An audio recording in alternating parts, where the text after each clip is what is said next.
From Tally to Cali. It's time to wake up. Wake up! Wake up! Warchant.com is your ultimate Seminole sports source. And this is Wake Up Warchant, presented by Vitamin Energy. The vitamins. The energy. Now here's Warchant.com's Aslan Hajavandi and Corey Clark. Wake up! Wake Up Warchant presented by Vitamin Energy. Robust show for you folks today. We are now inside the top 10 of the preseason top 40 on Warchant.com. What does that mean for just how good the Noles can be on the field this coming season? Are the Noles in the midst of building a recruiting juggernaut with their 2025 class? And Link Jarrett locked in. Good move. Wake Up Warchant presented by Vitamin Energy. VitaminEnergy.com. Promo code WarchantBOGO. Warchant B-O-G-O. Buy one, get one free. Clinically tested, clinically proven, everybody. 260 milligrams of all-natural caffeine. No sugar.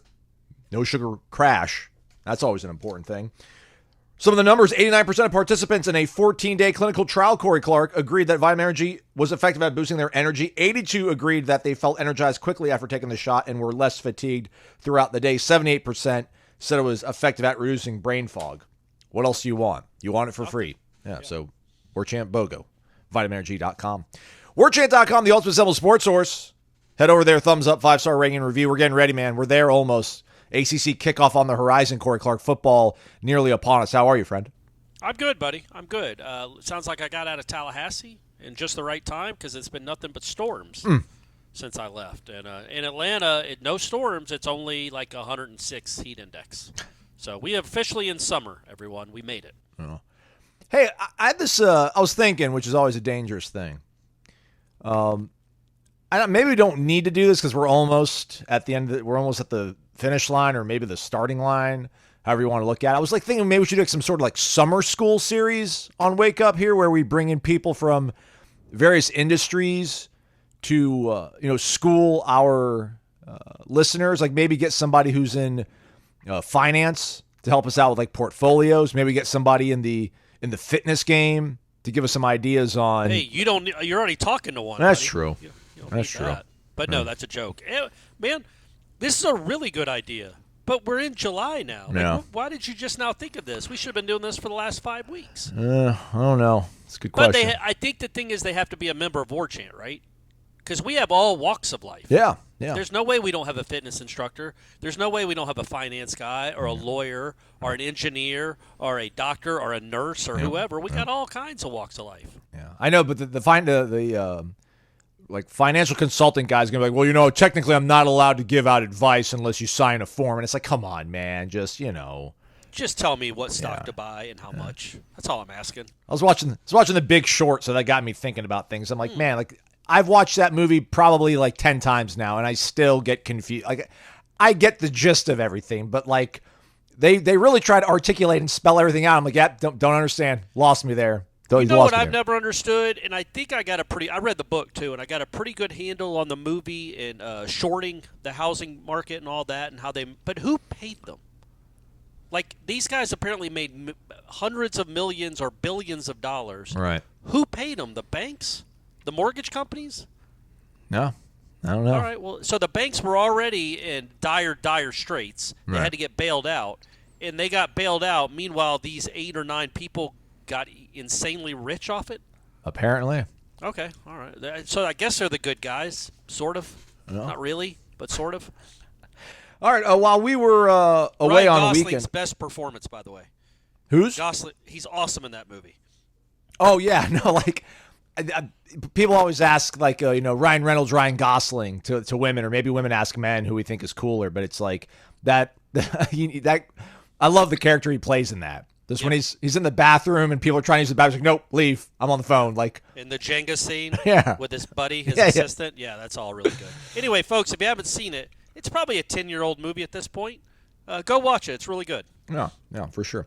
All right, man. While we were away on a weekend, we dropped a top 10 over on the Warchant.com message boards, Warchant.com as well for the subscribers. We also dropped a column that you probably haven't read yet. I know you're right.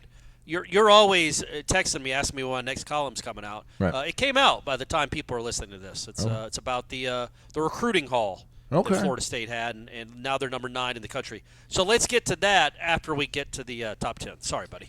Yeah, because actually, as we record this, I think they're about to get a commitment from another player, so that may bump up their ranking as we speak. I think Gregory Zay Thomas is supposed to be committing here on Sunday evening as we record this, and all signs that he's going to commit to Florida State. So Okay, Gregory Zay. Did you say Gregory Zay? I guess he goes by Zay, like his nickname is Gregory Thomas, but I guess his friends call him Zay. Once we meet him, we can then maybe at that point start calling him and referring to him as Zay. Right. But in the meantime, we'll be professional. Don't have the audio set up, which just terrible. Failing at all walks of life over here today. But I want to talk about like maybe our top 6 through 10, Corey, because people can obviously find out what's going on over on warchant.com with the composite. We'll talk a little bit about all that stuff. We'll mix that in as well. But 6 through 10, I had Malik Benson at 10. You had Joshua Farmer. Okay. You can feel good. I'm like, all right, man, that's probably your number one wide receiver. That's probably your starting defensive tackle. Cool with it. I got Farmer at 9. You got Darrell Jackson at 9. I've got Jackson at 8. You've got Lawrence Toafili at 8. Mm-hmm. I had Toafili at 11, in case people were wondering. And then at 7, I've got Maurice Smith. You've got Darius Washington. I've got Darius 6th. You've got Shaheem at number 6. Like that's some good talent right there. Like now, again, I wonder like how we need to gauge and project the season when, there was a lot of question marks in the bottom half of things. And as we kind of hit the teens, you're like, yeah, these are still kind of unproven pieces. But now that we're at this part of the top 20 and then kind of maybe looking at what last year was, you start thinking, all right, man, yeah, this probably should be the odds-on favorite to win the conference at minimum, no? Well, yeah, man. Yeah, I mean, it's. I think they will be the preseason pick to win. Maybe Miami, because Miami's going to be good too. Or Clemson, I guess. Those are the three. Those are the three top 12, 15-ish type teams. But yeah, man, you look at that talent, like we've said, and that's not even the actual top 10. Because the actual top 10, if you again, we had a bunch of. I'm sure some people had Toafili in the teens, maybe 20s. Some guys had Shaheem much higher than I did at 6, even at 6. Malik Benson, I think I had higher than you. I don't. You have to remind me what the actual top 10 through 6 is. You want it? Here you go. Yeah, sure. Let's hear it. Let's hear what the official consensus is. Yeah, Maurice at 10. Yeah. Shaheem at 9. So, okay, hold on. I'm going to say Maurice, what is he, a 4-year starter? Okay, go ahead. Yeah. Shaheem, 3-year starter. Yeah. Go ahead. Darrell Jackson, 8. 1-year starter. Thanks, NCAA. Before it just became all hell broke loose, you could do whatever you want. Darrell Jackson had to sit out a year and cost Florida State an undefeated. Oh, no, wait, they still went undefeated. Go ahead. Marvin Jones Jr., number 6. Okay, 0-year starter. Okay. And he actually has a parenthesis and the number 2 by his name, which means he had 2 first-place votes. Don't know who gave him those? I guess we do know who gave them. Well, I don't want to give that away, right? We haven't done the top. Isn't it? It's on there, though. He's 6th overall, right? Yeah, but we haven't done, like, the top 5. Right, but he didn't make the top 5. Okay, all right. But I'm saying, like, it says below his name who voted for him where. Oh, I don't have that pulled up. I got the actual spreadsheet. Oh, you are a spreadsheeting fool. Yeah, no, it has the people, because trust me, I have to do these. And I have to like go and tally who voted for what. And I'm like, I put Aslan, in parentheses, 11. Yeah, Matt, so, all right. So Marvin, Gene and I had him number 1. Okay. You and Ira had him number 5. Tom had him 7th. Jeff Cameron had him 11th. Matt Lassere had him 15th. Okay, all right. So 6 is where he landed. Yeah. I can't imagine that's ever happened before on a Warchant top 40 with a guy that had 2 first-place votes not even be in the top 5. Yeah. Usually one guy gets all the first-place votes, which again tells you about this team. And that's exciting, right? Like we think Marvin Jones is going to be good. We think he's an NFL player. We think he's probably an early-round pick NFL player. We don't know for sure, but we think that. He's coupled with, or paired with, however you want to phrase it, with a couple of wily veterans in Maurice Smith and Shaheem Brown who have been here and done that, and we know what they are. So that I just think that's cool. That it's not – last year, the top 10 was pretty cemented. It was pretty understood. This year, there's a lot of fluctuation. You have a guy that's not even in the top 5 overall. They got 2 first-place votes, which also says how good we think he could be. Mm-hmm. It also says how good Florida State might need him to be. Like, if he's awesome, if he's Jared Verse-esque, Jared Verse light, Jermaine Johnson light-esque, however you want to say it, just think about what that does to the defense, because you know what you got on the other side with Peyton. And then if this guy can live up to that potential that they think he has, that's going to be a nice duo. Yeah, somebody took umbrage with me saying the generating discussion sparked by Cummins' topic last weekend that I pushed whenever I said a wash, comparing the 2012 defensive ends to this year's defensive ends. And really? Yeah, based on like the productivity of what obviously that 12 unit did, Tank Carradine and Bjorn Warner, versus what Marvin Jones Jr. and Patrick Payne have done up to this point. Obviously, yes, 12 is ahead of them. But again, they took umbrage the other way, like they couldn't believe that you chose. You said it was they couldn't believe that you had 2024 ranked even with 12. Correct. Yes. Okay. Yes. And my thing is like, well, man, I'm projecting like based off another year of production. We'll be like, man, they were just as good at defensive end in 24 as they were in 12. Also, Lola Hea matters, right? Yeah. Lola Hea is in the mix, and I think he has the potential to be an NFL draft pick too. Now, that 2012 team got unlucky that Brandon Jenkins got hurt. Or that is an incredible trio. Yeah. And he was still an NFL draft pick. But Brandon Jenkins, remember, was a star before he got hurt. He had the Liz Frank injury, I think, and never really got back to what he was. That didn't even really come close. But if you throw him into the mix, then, this isn't as good as that group. But he wasn't in the mix. And I don't know who Bjorn's and Tank's backups were. I can't remember. But the fact that I can't remember means that I don't think they were anything special. Mario Edwards wasn't who he became to be in 2012. He was a true freshman that, when he did play, wasn't all that impressive. So I think that when you look at this year's team, you have a veteran that's been a 2-year starter, another kid that was a 5-star, super-duper prospect that's coming from Georgia, and then another kid that was all Pac-12 last year, second team.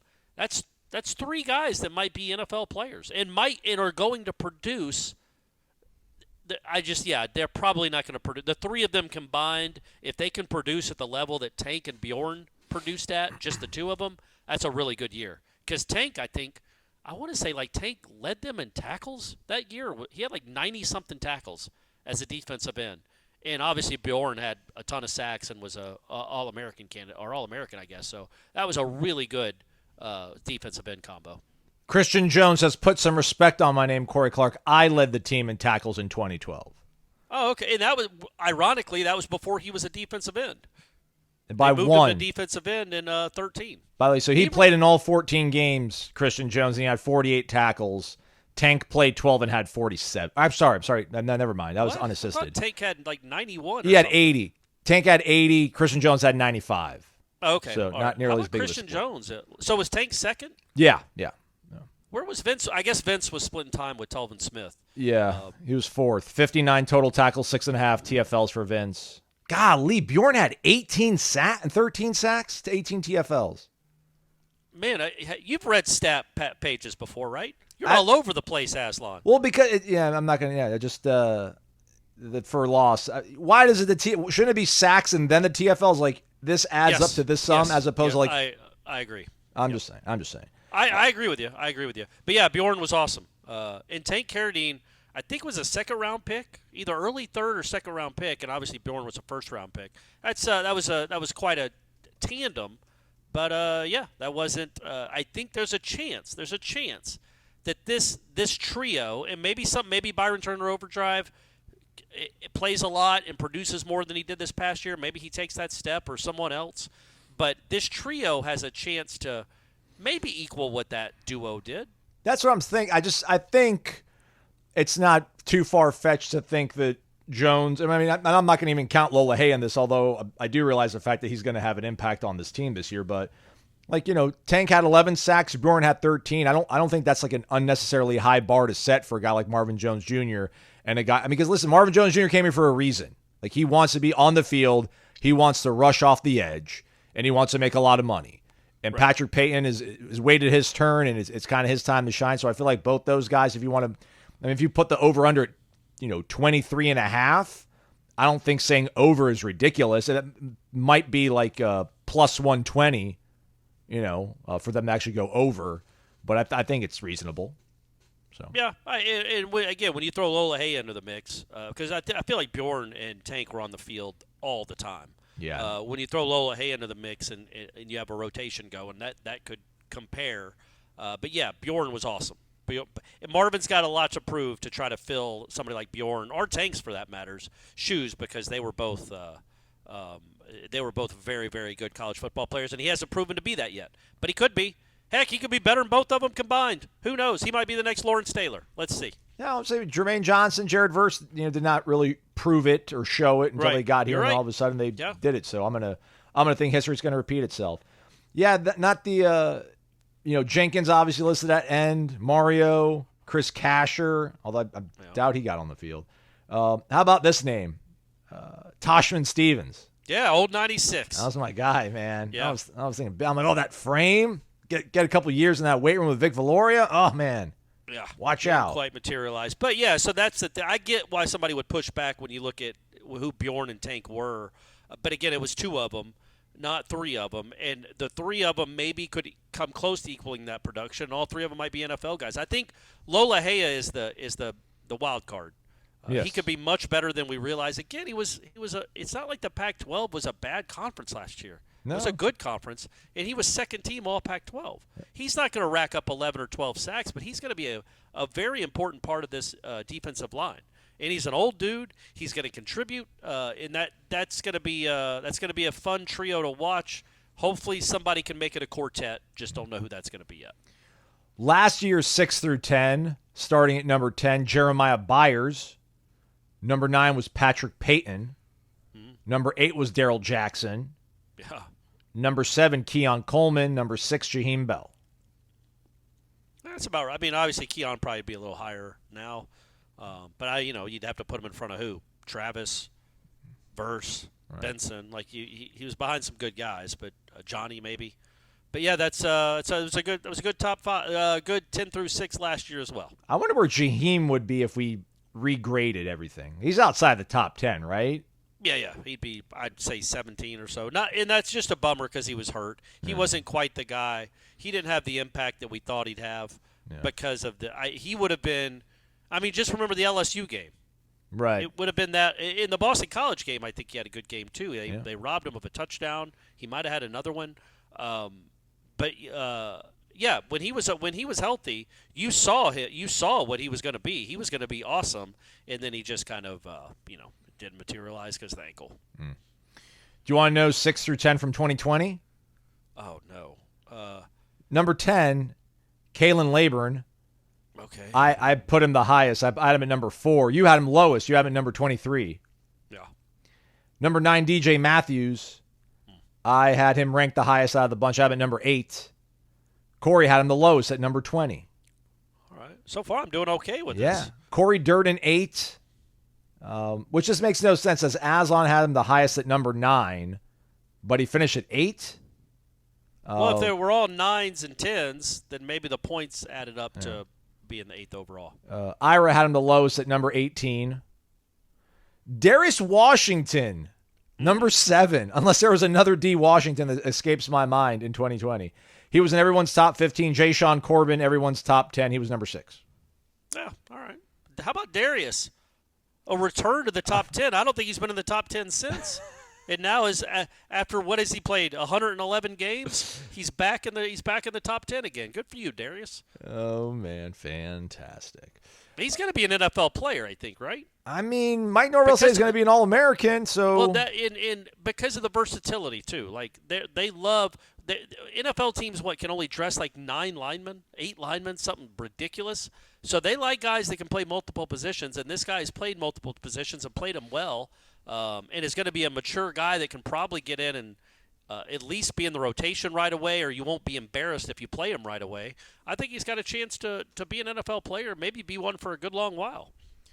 Which is crazy. I mean, I know in 19, when he was a true freshman, they threw him in the fire And we kind of thought that was due to, I mean, this was the previous coaching staff, obviously. This is Willie Taggart and Randy Clements. And we just thought it was, by sheer necessity. But they liked Darius. They really thought like Darius had a very bright future. But then he injured his shoulder towards the end of that season. Which, and I wonder how much of that, Robert Scott's injuries is part of the same reason of like being probably thrust into duty way too early, and the body not being able to kind of hold up to what it needed to be. But Darius finally had enough runway to finally get right towards the end of like maybe 22, and then obviously last season for sure. So it's kind of good to see that that one work out, because that was one of those other under recruited, didn't have a lot of stars by his name. Like, well, we'll trust that they know what they're doing, the staff. But that shows you, man, like where that program was, because Darius Washington in 2020 was not Darius Washington of 2024. I mean, think about that, man. Right, yeah. Like he was 18, 19, whatever he was, and that's how high he was ranked in. That's where you were on offensive line, is that you had a kid that should have still been getting stronger, not been thrust into action, being one of the 10 most important players on your football team. That's why you looked like you did in 2020. Yeah. We did, just to stall as we wait for this kid, I think, to commit. There was a question at the bottom of the mailbag that I did not get to, so I want to get to it. Apologize to C Swizzle 8. We know Norvell's great at adapting play style and scheme to fit personnel that we've had each year he's been here, which can be different year to year. After watching spring with the new running back room, which season in Norvell's tenure would you say most aligns with how the running backs will be used this upcoming season? For some reason, Roydell reminds me of LaDamian Webb, and that he is speedy bowling ball, obviously more upside, which also brought me back to Corey's web toe nickname, by the way. Well, no, now remember, he and Toafili, it was the web toe backfield, or what was it? What I call him? It was web toe. Web toe, yeah, web toe. Yeah, but didn't I call them the Seagulls? Because they had the web gull, toes? yeah. The gull backfield. Yeah. That didn't take off like I thought it would, Aslan. I thought that was going to. We betrayed you. We betrayed you on and then not pushing it hard enough. Well, and also it didn't help that the team looked like it did that year, and they didn't win a lot of games, and then he left. He had a chance though. It was percolating. It probably would have been they would have included it on the EA Sports game if it had just broken a certain way. Yeah. So he's saying Roydell would be like Webb. Yeah, he thinks he that's what he sees. Or is there any unit, any backfield segment, 20, 21, 22, 23, that most aligns with what they've got this season? Yeah, I just don't. The running styles to me are different, but I think it's like what 2021 you had Corbin and Trayshawn Ward, and then Toafili mixed in. I think this year you have Toafili and Roydell Williams with Jalen Lucas mixed in. So I think it's going to look like the 2021. But I'm not saying that Roydell runs like LaDamian did, or that, well, Toafili does run like Toafili did. He's Toafili. But like that Jalen Lucas was Toafili from 21, or Toafili runs like Jayshon Corbin did then. All that, I'm just saying, like, you kind of thought of Corbin as like the tough yardage guy. Right. Big kid, could get you some yards, but he also had like an 80-yard run, a 90-yard run against Notre Dame. Like, he was a big play guy too. I just think the production that you're looking for in the way they're used, like I kind of feel like they're going to – I know we like Toafili as a guy coming out of the back. He's obviously a good pass catcher. They'll use him some in that capacity. But I think they like him as just like a regular running back. Like, you know what I mean? Like, I don't think they're going to call the game differently with Toafili in the game than they would with Roydell. Maybe Roydell gets more short yardage stuff. But Trayshawn Ward got short yardage carries over Jayshon Corbin at times. Like, I think they like their running backs to be able to do a bit of everything so they don't tip their hand and be predictable. And I think that I think it could look a lot like 21, where it's two main guys that split 80% of the carries, and then there's this other wild card that comes in and can hit some home runs like Toafili did back in even when he was a sophomore. Do you think Roydell's more like LaDamian or more like Jayshon? I think like I think like Jayshon. Difference. I think like Jayshon. Yeah. LaDamian was a weird guy, man. Like he was and he was a good runner. Where did he go? Where he still ran for a ton of yards in South college, Alabama. Right? Yeah, and Laburn ran for a lot of yards at Marshall. It was a good ended up being a good backfield. But he didn't have that breakaway speed. Webb didn't. He was a short in stature guy, but those thick legs, he could bounce off dudes, and he could hit some.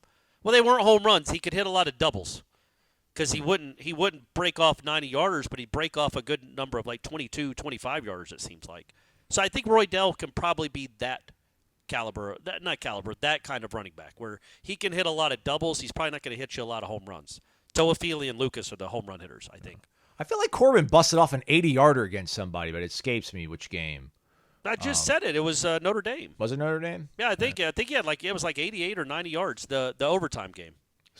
Sorry, I'm monitoring several monitors. Yeah, we'll go ahead and talk about the recruiting thing because that's happening very late at night. I mean, it's a Sunday. He's going to do like at 9 o'clock at night almost, which is tipping in the hand of what time we're recording at. But I digress nonetheless. Yeah, Corey, like a week ago, people are kind of panicking, and I'm not pointing fingers and shaming anybody that's listening to the podcast. I get it. Like recruiting is a very stressful industry, and like when you tap into it and you're fully immersed, it's like looking at your IRA or your 401k every single day, which I advise not to do that. Yes. But I advise going to warchant.com every single day, so that helps fund my 401k. So yeah, keep looking at recruiting every single day. But obviously, some other schools are building some traction. You might not have nearly as many guys committed, and that kind of all changed over the course of like a 72-hour window last week, where they pulled the CJ Wiley kid, they pulled Kevin Wynn, both those kids from Georgia. Again, you can roll your eyes and say whether or not they'll stick or not, but everybody else is in the same boat as well. Nobody else was able to sign. Everybody else is a verbal commitment everywhere else they've been. They pulled a tight end that's a 4-star out of Nebraska. They pulled a 4-star from Southwest Florida and Myron Charles that people were panicked that Texas was like surging in late on. And then I'm gonna go ahead and pull in Marius Mims, and we're just gonna operate under the assumption that they're gonna get this Gregory Thomas kid. They have put together a really nice. They are very much alive as the dead period has started, Corey. Have you been impressed by anything in particular? What's the crux of the column up on warchant.com? Yeah, basically it's what we talked about last week that was kind of enlightening, and it should have occurred to me earlier, but people know how valuable I think the portal is. I don't think it's just a stopgap. I think you can I don't think you can build a program that way, but you can certainly help bolster teams and rosters. And Florida State frankly had to do it. But what was so startling is when we read the top 5 transfer portal classes, and you're rubbing elbows with Louisville and Colorado and Ole Miss. And then you look at the top 5 recruiting classes, and what do you know? It's LSU, Ohio State, Georgia, Alabama, Oregon, Texas, Clemson, Texas A&M I think was in there, which is the only one out of those teams that hasn't won anything ever. But all those other teams are really good programs. And so the point of the column is like, okay, you look where Florida State is now. They're 9th in the On3 recruiting rankings. Maybe these other commitments will raise them into the top 5. I think there's a chance with some of the guys they're on that they could definitely do that. And that's kind of where you want to be. Like, we don't know yet. There's not enough data points. There's not enough data yet to understand just how you can restructure and rebuild these rosters. And is it tenable to sustain a program where many of your best players are transfers? But man, I know which neighborhood I would want to live in. That's the column. Basically, that was essentially the column I wrote, and I went down that, and I use that analogy quite a bit. But yeah, I want to live in a neighborhood with LSU and Alabama and Ohio State, not Colorado and Louisville. No offense, Dion and it's not Satterfield. Brom. Yeah. No offense to those guys, and those programs, but they're not Florida State caliber. Never have been, except for one little tiny window in the early 90s. No, neither one of those teams has ever been close to what Florida State is. So you don't want to. That's not. If it's still good enough for LSU and Georgia and Ohio State, Florida State now showing that they're not just recruiting with these guys; they're getting commitments against those guys. Like like you mentioned, Texas wanted a kid that Florida State got. Georgia wanted the wide receiver. Like they're starting to win these types of battles too. That was the last step, I thought, the last box to check for Norvell and company. And it's a big box to check. And so I just think that's what he's always going to use the portal. It'd be dumb not to. Right, everyone? Dabo. It would be dumb just not to use the portal at all. It's frankly stupid. But to build a program to sustain it, I still feel like until proven otherwise, it's to get these high school kids and keep them. And that's obviously the next step. And well, look, as we all know, it's July 1st. So commitments, we know what commitments mean. They don't mean much until December. They don't mean much until they're on campus, until they're at a spring game, and then they're playing on your football team. We get that. But man, it's nice to be in this neighborhood again if you're Florida State, where you're literally like you're in the top 10 with LSU and Bama and Georgia. And even more importantly, Aslan, if you go by the average recruit ranking, Florida State is second to LSU in the caliber of player they're getting, the quality of player they're getting. And we know rankings, they're not an exact science, clearly. But in the caliber of player they're getting right now as we talk in July, they are second in the country in average ranking, star ranking, whatever you want to say. This is true. Man, that's big time stuff, man. That's how you sustain a program.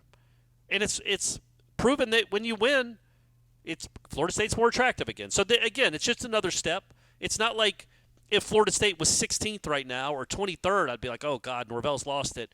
Get Kiffin on the phone. You wouldn't be freaking out. But he had accomplished everything else. He had developed a quarterback. He had improved an offensive line drastically. He had changed a culture. He had brought in real NFL players and just got 10 guys drafted. All those other steps along the way, all those other boxes you want to check off, well, this is the next one, is consistently top 5, top 10 recruiting classes, because until proven otherwise, until we stop seeing Ohio State and Michigan and Notre Dame and Clemson and Georgia on these lists every year, I still feel like that matters a good bit. And that's good that they're now in that neighborhood with those teams. Yeah, man, well said.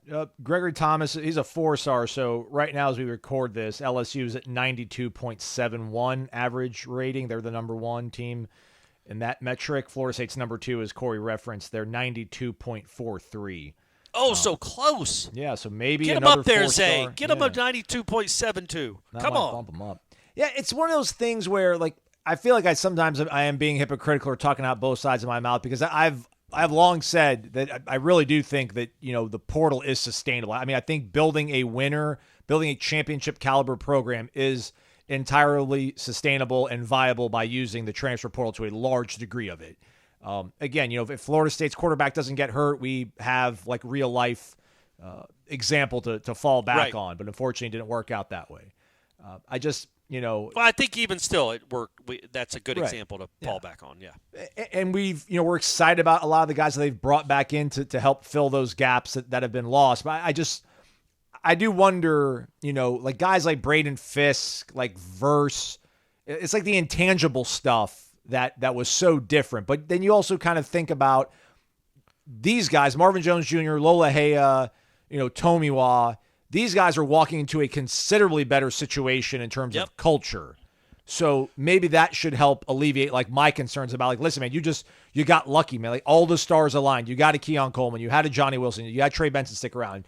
Jared Verse stuck around. Like all these things lined up. Like Tatum Bethune stuck around a little bit longer than maybe he wanted to. It's like, I don't know how often you can replicate that, but you're like, man, you just think about all the leadership they have, the coaching staff, how much everyone buys into their messaging. You're like, not to take anything away from who those individuals are as young men, like a Braden Fisk or a Jared Verse, but you just feel like they're good at identifying guys and then bringing everybody together and maintaining a standard. So, like, why not continue to use this thing? And they will. I'm not saying that they wouldn't. Yeah. They always think I mean, Georgia and Alabama and Ohio State use it too. Ohio State just got Caleb Downs from it. Like you can still use it, but I think it's more about plugging gaps and not just building a whole roster. In not that they built their whole roster the last couple of years, but most of their star players were guys that came in. Renardo Green was not. Kalen DeLoach was not. Josh Farmer is not. Patrick Payton is not. Shaheem Brown. These are all guys that are homegrown.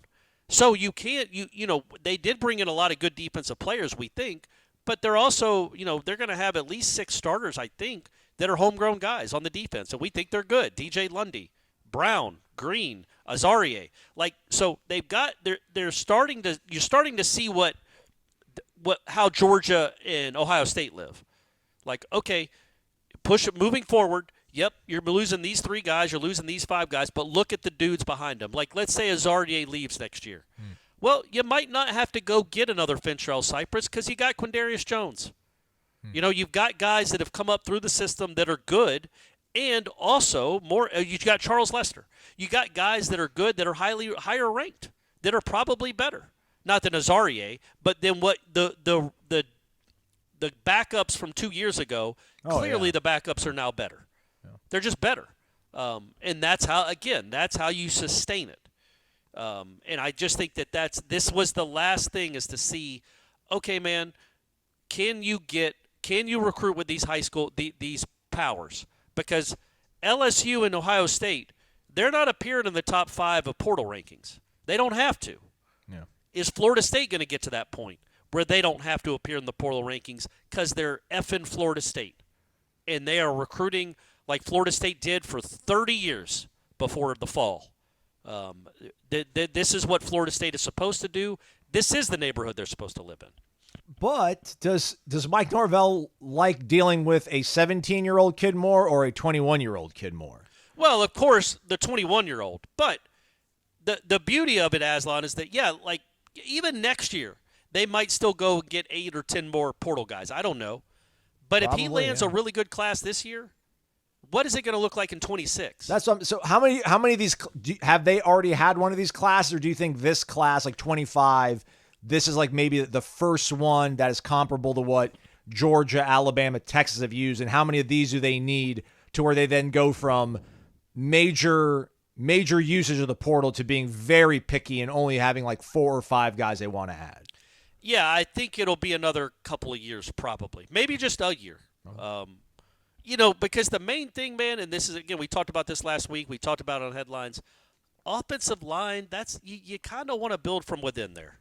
Okay. Just again, small sample size, not a lot of data, but you don't see a lot of great offensive lines being built by the portal. It's the ones that have really good ones are the ones that they're together for a good long while. They come up through the system. The great ones don't typically transfer.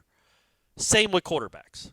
Some of them do, but most of these quarterbacks stay put, the really good ones. So quarterback and offensive line, you kind of want to build from within, and I think that's what they're going to be trying to do. But in that regard, with that sentiment, of course all the guys they signed this year on the offensive line, none of them are playing next year. You hope by 26 they're playing, and you're not going to have to go get, no offense, you're not going to have to go get a Casey Roddick or Dimitri Emmanuel. Fine, Noles won a lot of games, but you're already going to have him on the roster. So that's all. I think that's when it comes to the offensive line, which is what I think they're going to be good. That they have a chance to have a really good class on the offensive line. Those guys won't be ready next year. But some of these guys from the last couple of years at other positions should be. Linebacker, maybe, looking at you. Maybe some wide receivers are going to step up. Tight ends. Like they've got some really nice commitments the last few years, and that's how it's supposed to work. They're supposed to learn, grow, and then when it's their turn, shine. And I think they're getting – well, I know they're getting closer to that point. Corner Pocket Bar and Grill, 2475 Appalachia Parkway. Daily lunch specials from 11 a.m. to 3 p.m. for only $8.99. Side dish of your choice as well. Half-pound all-black Angus beef burger today on the menu from 11 a.m. to 3 p.m. Take advantage. Don't forget, tomorrow, Tuesday, trivia night. 7 o'clock kickoff, Corey? For trivia, yeah, 7 o'clock. Absolutely. There you go, everybody. 2475 Appalachia Parkway, cptallybar.com on the website. I should have said this on the other show last week, but just so you know, plan in your mind, everybody. When there's a UFC going on, underneath the CP, down below, Seventh Hill Tap Room. A little bit of a cover charge, but that just helps keep some of the riffraff away. Enjoy high-end mixed martial arts and really good beer on draft, on tap at the Seventh Hill Tap Room. Both of those owned by Bill. Great Knoll. Yes, Corey? Yeah. Yep. Great, 100%. 88 graduate. His go. last game as a college student was the Dion interception game in the Sugar Bowl. Let's against go. Auburn. All right. Check it out, Corner Pocket Bar and Grill. All right, Corey, on the way out, we don't have numbers on this, but Link Jarrett, first off, there's a report out there after Texas A&M actually found their coach, which they promoted from within, their hitting coach, which Jim Schlossnagle apparently was trying to take with him to Austin, but he stuck around to take the head job in College Station.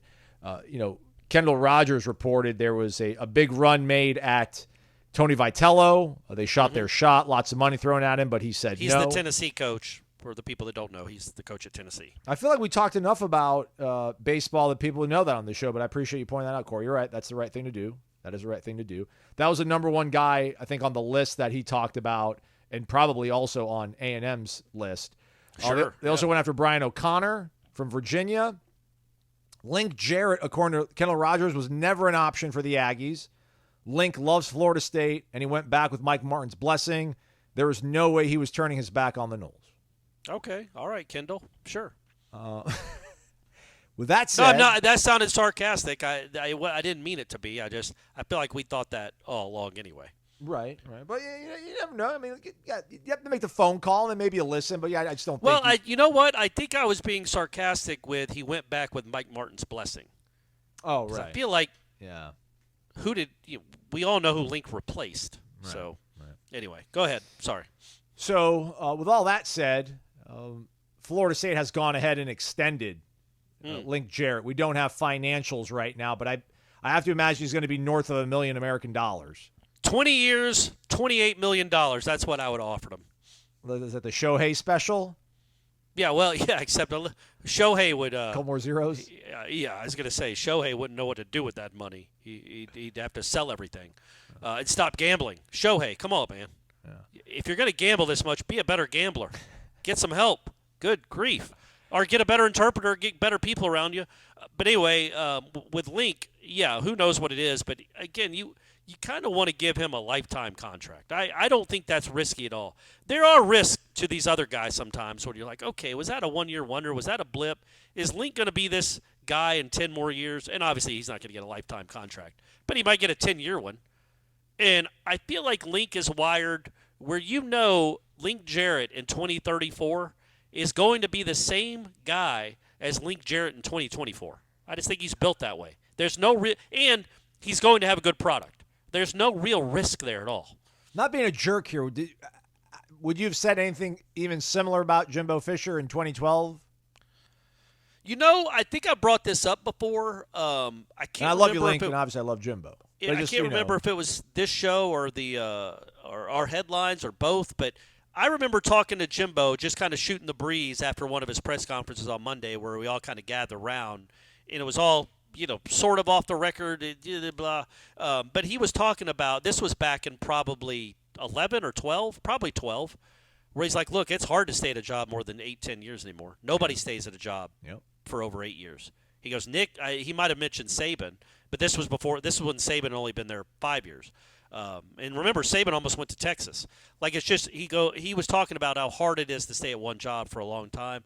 So when he told me that, it made me think, okay, he doesn't really expect to be here in 2020.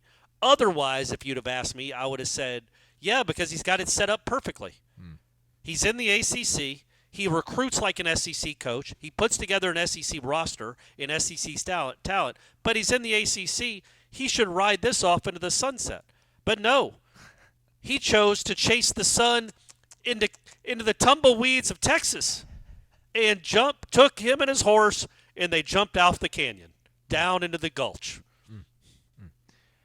So, again, we don't have the numbers, but I'm with you on this. I just, I wonder, like, what's the, what would be the drawbacks of going that long? But I guess I'm saying he's stable. His family's here. His wife's family's here. Correct. Which, by the way, his wife apparently got a correction from a listener. So his wife was an actual cheerleader, everybody, which we were debating whether or not she was a cheerleader. I knew there was a connection to Florida State cheerleading, but she was actually a Florida State cheerleader. Yes. I assume that's what she was doing when they met. Yes. She no, was captain, she might, but captain her senior year, by the way. For all we know, we haven't really done the Link Jarrett, the Jarrett story? family love story. Yeah. We haven't had I don't know when they met. They might have met in the 4th grade, for all we know. Or Ken's on a Friday night, Yeah, I mean 4th grade. Hopefully they're not at Ken's on a Friday night in the 4th grade. I know, I'm saying at Ken's on a Friday night I got when they're you. Sorry. freshmen. They could have met at Lofty Pursuits. Shout out, they're not a sponsor. What did I say that for? Strike that from the record. But yeah, I was talking about like the risk being, yes, Link might leave for another challenge, a lot more money. From Florida State's side of it, there is no risk. Yeah. Like that was kind of my point, is that guy is going to be as good. He's going to be the same guy in 10 years as he is now. they're going to have a similar product that they have now, because I don't foresee him not having really good baseball teams. I just think that's who he is. That's in his DNA. And so locking him up for however long it is, 8 to 10 years, I'm sure the contract is ironclad too, Aslan. Oh, yeah. As we talk about on here, there's no way he could get out of this. He's locked and loaded. He can't go anywhere. Sorry, fam. Sorry, Link. You're here for life. But yeah, I just think from Florida State's side of things, and I don't say this lightly, but you've seen enough from that dude to know he is the truth. And he is going to be a great steward for your baseball program as long as he's here. So absolutely lock that dude up. Would it be cheesy if you gave him an 11-year deal for $11 million? I feel like he'd like it to be $22 million. But no, that's not cheesy. I think that's well, yes. So don't do that. O'Sullivan signed a contract in February this past year that's going to go to 29. He's going to make an average of $1.84 million a year. Okay, so make it 1.6 or something. You don't have to compete with Florida. I mean, Link's mate was making 800. Okay, so get him to 1.2, 1.3, something like that. Something Link can live on. You know, with inflation in Tallahassee, it's outrageous, folks. It's outrageous, gang. But yeah, with Link, you know, I think you don't have to chase the money. I don't think you have to keep up with like whatever they just paid Schlossenagel. I think you were going to get. You talk about hometown discounts. I feel like he's going to give you an all-time type of hometown discount. But to answer your other question, I think it would be a little cheesy to go 11 years because then that kind of trivializes it and makes 11's not about money. So let's not bring 11 into the money. How about going and winning 11 national titles? But it's like it's our love for him, and like we believe in you the way that like because of how awesome like he's the standard of excellence is 11. So like we believe in you so much we're going to give you an 11-year deal. But as we're talking about this, yeah. As we're talking about this, you guys are going to probably get the official details on it. As we talk about it, we don't have it. All right. Okay. Well, yeah. If it's going to be 10, if it's like 10, go ahead and make it 11. Sure. Yeah. So. And then one other thing on the way out, Corey, thinking about all this stuff with Schlossnagel and you know, just also would apply to anybody in coaching. I know these coaching contracts, and you made a good joke about how these are all really ironclad and everything, and the universities are always really heavily protected and guarded when they sign these contracts with their head coaches. Do you think we'll ever have any? You know, there's clauses in coaching contracts here in the last few years where it was like, if you leave us for this other job, you need to play us. It was like, so if you leave us for, you know, Texas, you have to schedule Florida State on your football schedule. It's like Norvell with Memphis? Yeah, I don't know if that as the case with him, but I know some coaches actually had that. Yeah. What about like you cannot bring more than X amount of players with you? Like you can't tamper with the roster on your way out the door? Or is there no way to really ever prove that? Hey, let me ask you this. Would Schlossnagel have declined to go to A&M if they had included in that contract? Or declined to go to Austin? Declined to go to Austin, you mean? No, I'm saying when he signed with A&M 3 years ago. From TCU. Okay. If they had put it in his contract, hey, and if you leave for another job, because these crazy buyouts, we know you're not going to pay us anything, you are not allowed to take a single player that's currently on the roster with you. They are not allowed to transfer. That will be a breach of the contract. Whatever you say, right. You are not allowed to do that. And he signs it. Do you think he would have not signed it? And been like, you know what? I don't want to come then. If you're not going to let me take these hypothetical guys 3 years from now, I'm not coming. Of course they'd sign it. But nobody puts stuff like that to protect the programs. Now, look, is he really you can't dictate. What if the kid really wants to go play with him? Right. That's not fair to the kid necessarily, but yes, it would be nice if stuff like that was worked into contracts, but it won't be because then that would benefit the universities, and these contracts never, ever do. All right, we'll stay connected to warchant.com. We'll have details of the contract as we get them. Ira has confirmed with source at the university that it is indeed happening here. So that's awesome. Yeah, Link, that's good, man. I like Link. Yep, me Very too. happy for this. Jeff Cameron Show, 1 to 3 o'clock. Recruiting news coverage over on the PRB, Premium Recruiting Board, around the clock. Go check it out. I'm sure if Gregory Thomas has indeed committed to Florida State, we have reaction. So go check that stuff out. We'll probably have to do like a production meeting, Corey, after I hit stop record on this, since we have the 4th of July weekend coming up here. Or does it count as the 4th of July weekend because it falls like on a Thursday? I don't know. That's a good question. I don't think so, but maybe it does. I don't know. Yeah, we'll talk about it. Yeah, so we might like knock out shows back to back here and maybe give you guys a little bit of a lull towards the end of the week because I got to go home and hang out with my family and stuff. I haven't seen them in a minute. But we'll get that figured out, and we'll have a thread over on the warchant.com Tribal Council to get involved in the Renegade Express and generating discussion with Cummins, winning free gear. And we also have to do our drawing for the monthly winner from the month of June because it's July 1st. Camp's going to open up in less than freaking 4 weeks, everybody. Can you believe it? Can you believe it? He's Corey Maslin. Thanks for listening to Wake Up War Chant, presented by Vitamin Energy.